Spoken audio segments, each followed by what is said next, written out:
Assalamualaikum warahmatullahi wabarakatuh. Halo semuanya, perkenalkan nama aku Deli Yulianti dari kelas 2C. Di sini aku bakal ngejelasin ke kalian tentang munggahan. Nah, munggahan itu apa sih gitu? Nah, jadi munggahan ini tuh kayak ritual adat yang biasa dilakuin masyarakat Sunda di Jawa Barat. Nah, biasanya itu dilakuin di akhir bulan Sya'ban menuju 1 Muharram sebelum melaksanakan puasa Ramadan. Nah, munggahan ini tuh termasuk sasal lisan ya teman-teman. Kenapa? Karena pada proses munggahan biasanya ada pembacaan doa, zikir, sama pengajian bersama-sama. Kalau di daerah aku yaitu di Desa Balikambang, biasanya ada orang yang terlibat dalam proses munggahan. Nah, contohnya itu kalau di daerah aku ada Abah Mimin, beliau kisaran umur 70 tahunan, sama Bapak Ustadz Dadang kisaran umur 50 tahunan. Nah, munggahan ini tuh udah ada sejak zaman dahulu karena diturunin dari nenek moyang terdahulu. Jadi sampai sekarang munggahan itu tuh masih ada gitu. Nah, bagian-bagian dari munggahan ini tuh banyak banget ya teman-teman. Yang pertama itu ada rujakan. Nah, rujakan ini tuh bukan rujak buah ya, tapi kayak kopi manis, kopi pahit, susu, gula batu, sama lisong-lisong itu kayak mirip rokok tapi gede gitu bentuknya, atau lebih besar gitu dari rokok. Nah, rujakan ini tuh ada buat menghormati Nyipu Haji. Nah, Nyipu Haji itu kayak beras, disebutinnya beras kalau dari narasumber yang aku tahu. Nah, jadi tuh kita tuh menghargai apa yang kita makan setiap hari, yaitu nasi. Nah, terus selanjutnya itu ada bubur merah, bubur putih. Nah, bubur merah, bubur putih ini tuh melambangkan bendera Indonesia gitu. Jadi tuh mungkin maksudnya untuk menghargai dan menghormati negara Indonesia sebagai negara kelahiran kita gitu. Selanjutnya ada makanan. Nah, makanan itu ada nasi, opor, terus ayam bekakak. Nah, ini tuh untuk menyenangkan diri kita sendiri gitu, juga bersyukur atas nikmat yang Tuhan berikan.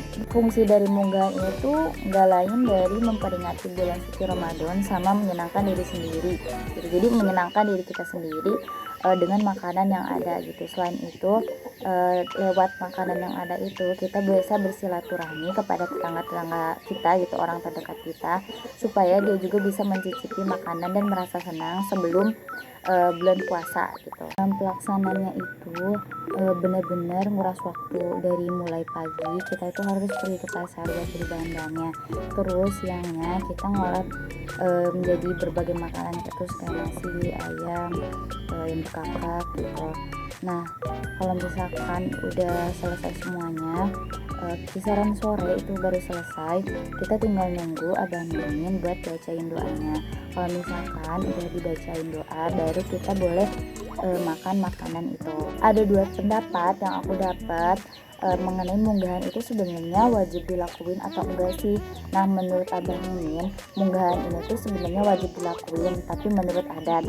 Jadi kalau misalkan kita nggak punya uang gitu, nah kita tuh ngelakuinnya ya seadanya aja gitu. Jadi nggak harus memaksakan sampai minjem uang gitu, enggak ya. Terus kalau misalkan menurut Bapak Ustadz Dadang, munggahan ini tuh sebenarnya boleh dilakuin. Kalau misalkan gak ada uang ya jangan dilakuin gitu, nggak boleh memaksakan karena itu tuh termasuknya mudarat gitu.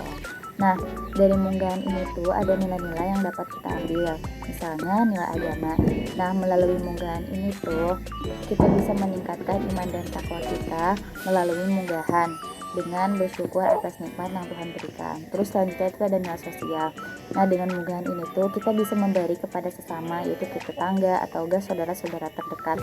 Yang segitu aja teman-teman yang bisa aku jelasin tentang munggahan di daerah aku. Kurang lebihnya mohon maaf ya. Semoga apa yang aku sampaikan bisa memberikan ilmu yang bermanfaat buat kalian. Terima kasih. Wassalamualaikum warahmatullahi wabarakatuh.